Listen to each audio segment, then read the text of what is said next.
Hello friends, welcome to JE analyser. आज के इस वीडियो में हम लोग बात करने वाले हैं टेस्ट एनालिसिस के बारे में।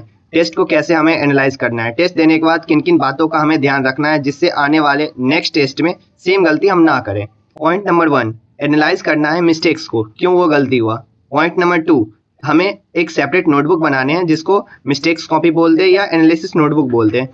फिर पॉइंट नंबर 3, जो भी क्वेश्चंस हमें नहीं बने हैं एग्जाम के टाइम, उस क्वेश्चंस को री अटेम्प्ट हम करेंगे विदाउट अ टाइम प्रेशर्स। जो क्वेश्चंस नहीं बने उनको ट्राई टू रिजॉल्व इन 2 और 3 days, either consult with your teacher और ओन सेल्फ। नोट्स पढ़ें, नोट्स से रिवाइज करें और जो ना बने उन्हें टीचर से कंसल्ट करें। Strong your conceptual thinking. In this video, I will show you my test analysis notebook. First of all, start with chemistry. Chemistry में पहले तो first question, second, third, fourth, fifth, six, seventh, ये सारे questions मेरे सही हो गए थे और इसमें कोई भी डाउट नहीं था, तो इनको टिक आउट करके आगे बढ़ गए। आपको टिक आउट उन्हीं क्वेश्चंस को करने हैं जिनमें आगे आपको डाउट ना आए। वो क्वेश्चंस एक बार हो गया तो आगे कभी उससे रिलेटिव क्वेश्चन वो आपसे होने चाहिए। पॉइंट जैसे क्वेश्चन नंबर 8, उसमें सिली मिस्टेक्स मेरे से हुआ 44 का मल्टीप्लीकेशन छूट गया था। ये सिली मिस्टेक्स होते हैं, जब स्पीड आपके बढ़ेंगे तो ये गलती होते हैं, तो इन पे ध्यान रखनी है हमें। फिर क्वेश्चंस नंबर 9, 10 से 15 तक सारे सही हुए थे और उसमें कोई डाउट नहीं था, तो उसको टिक आउट कर दिया। फिर 16th क्वेश्चंस में ब्लॉक का जो चार्ट है कलर वाला वो याद नहीं था, तो उसे पॉइंट आउट कर लिया जो याद करने हैं। फिर 20 तक कोई भी डाउट नहीं थे तो टिक आउट किया। 21 क्वेश्चंस में वो अटेम्प्ट नहीं किया था, क्वेश्चंस इजी था, उस टाइम पे हिट नहीं किया था, तो उसको इजी है, कैन वी डू इट, ये लिखने के बाद आपको ऐसा लगेगा अगले टेस्ट में आप वो क्वेश्चंस आपको ट्राई कर पाओगे, इससे आपके क्वेश्चंस अटेम्प्ट बढ़ेंगे ये सब लिखने से। फिर 22, 23 हो गए तो उसे टिक आउट करना है। जो जो क्वेश्चन आपसे हो जाएंगे उसमें कोई भी डाउट नहीं, टिक आउट कीजिए प्लीज। 24th क्वेश्चन टीचर से कंसल्ट करने वाला है, तो इसे आस्क लिख के कर सकते हो आप लोग। 25th क्वेश्चन मेरे से छूट गया था, गलती से छूट गया था, तो उसे भी लिखना है जो अगले अटेम्प्ट में वो सब गलती ना हो। जब आपके सब्जेक्ट एनालिसिस हो जाएंगे तो आप लोग कंक्लूजन लिखा करो।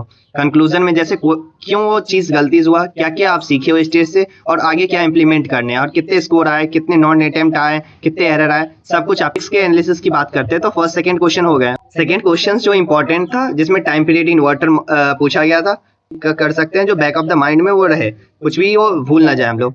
फिर थर्ड क्वेश्चंस जो था वो सिली मिस्टेक्स हुआ वहां पे, तो क्वेश्चंस नहीं पढ़े थे अच्छे से, यहाँ पे उसका हम लोग को ये लिखना है पूरा जो क्यों गलती। फिफ्थ क्वेश्चंस फॉर्मूले भूल गए थे, फिर उसको कैलकुलेट किया पूरा फॉर्मूला, अब आगे से याद रहेगा। अब क्या करना है हमें ना, जो टॉपिक नहीं आया है जिसे रिवाइज क्या करना है, सरफेस टेंशन वाला चीज यहाँ पे भूल गए हैं तो इसको लिखना है राइट साइड में, इसको रिवाइज करने हैं नेक्स्ट टेस्ट से पहले। फिर ना लैम्डा वाला जो वैल्यू है वो याद करने, क्योंकि पीवाईक्यू भी पूछा गया है। रे ऑप्टिक्स वीक है तो उसको एवरेज तरफ ले जाने हैं या उससे अच्छा हो जाए। 7th क्वेश्चंस मैंने अटेम्प्ट ही नहीं किया था क्योंकि वहां पे टी इनफाइनाइट हिट नहीं कर रहा था, तो वो कर सकते हो। फिर 8, 9 हो गया। 10th questions concept not clear, तो उसे उस क्वेश्चंस को पूरे खुद से या यूट्यूब से पढ़ लो या नोट्स है आपके पास तो नोट्स रिवाइज करो और टीचर से कंसल्ट करके और भी क्वेश्चंस बनाओ। फिर 12 से 15 तक कोई भी डाउट नहीं आया तो टिक आउट कर दिया बस। बात करते हैं 16th क्वेश्चंस, उसे नॉट अटेम्प्ट हुआ, डर गए थे क्वेश्चंस देख के क्या है नहीं है, तो जो नहीं बना उसे अटेम्प्ट अभी करना है, लास्ट में ये सब क्वेश्चंस बनने लगेंगे। 17th रे ऑप्टिक्स का था बट फॉर्मूला बेस्ड था, फॉर्मूला रिवाइज करने हैं। 18th क्वेश्चंस, ये क्वेश्चंस मेरे से हमेशा गलती होता है, तो आप लोग को ऐसे क्वेश्चन को टीचर के कंसल्ट करके आप लोग को कंप्लीट करने हैं, वो वीक रह जाएंगे अभी तो आगे भी वीक ही रहेंगे। 19th हो गए। 20th में रिवाइज करने हैं।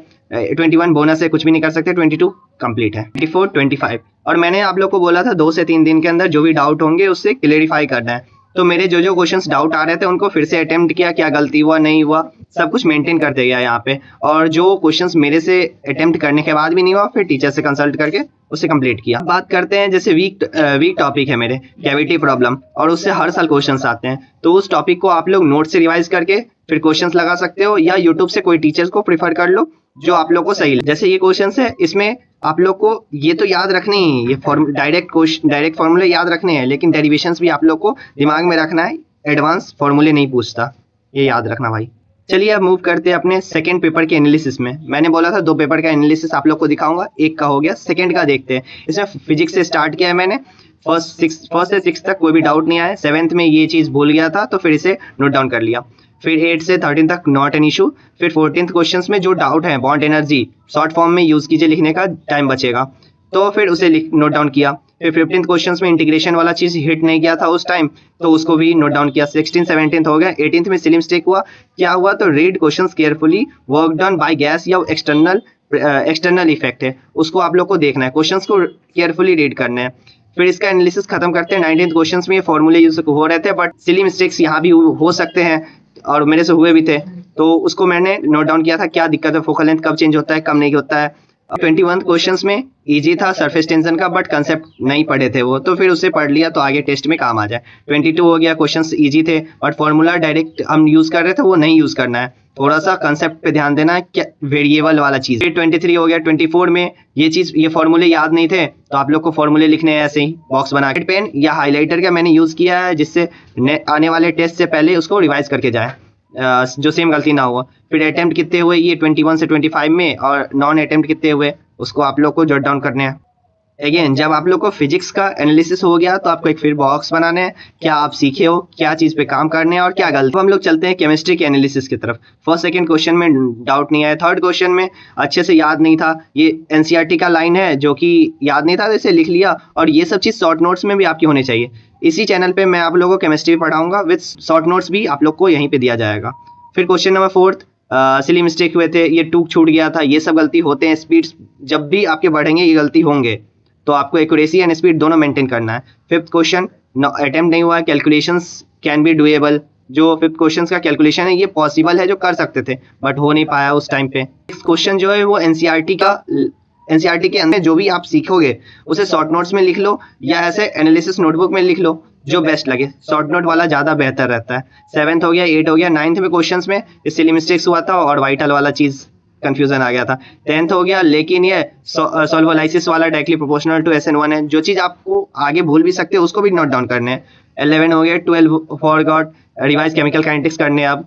13 14th हो गया। 15 16 में नॉन अटेम्प्ट हुए क्योंकि आयनिक अच्छे से रिवाइज नहीं किया था।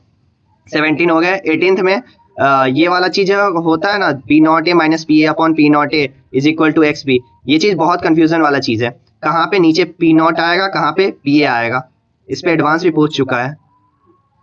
अगेन 20 क्वेश्चंस जो है एनसीईआरटी बेस्ड है, इसको आपको याद ही करना है, और फिर नोट डाउन कर लिया, ये मेरे से नहीं हो पाया था। 21 नॉन अटेम्प्ट हुआ, ये परसेंटेज फॉर्मूलेज याद नहीं थे अच्छे से। और फिर 22 जो है वो वीक था मेरे, तो उसे वीक लिखा, नॉन अटेम्प्ट लिखा, और ये जो डाइजोटाइजेशन वाला चीज़ है उसको फिर से लिख दिया, हाईलाइट किया, जो आगे भी पढ़ के जाना है मुझे। फिर क्वेश्चन नंबर 24 हैवर्स प्रोसेस रिवाइज करने हैं। फिर 25 अंडरस्टैंड क्वेश्चंस रॉन्ग, और बैक ऑफ द माइंड कुछ और चल रहा था, but thank you, wish you all the best. मिलते हैं नए वीडियो के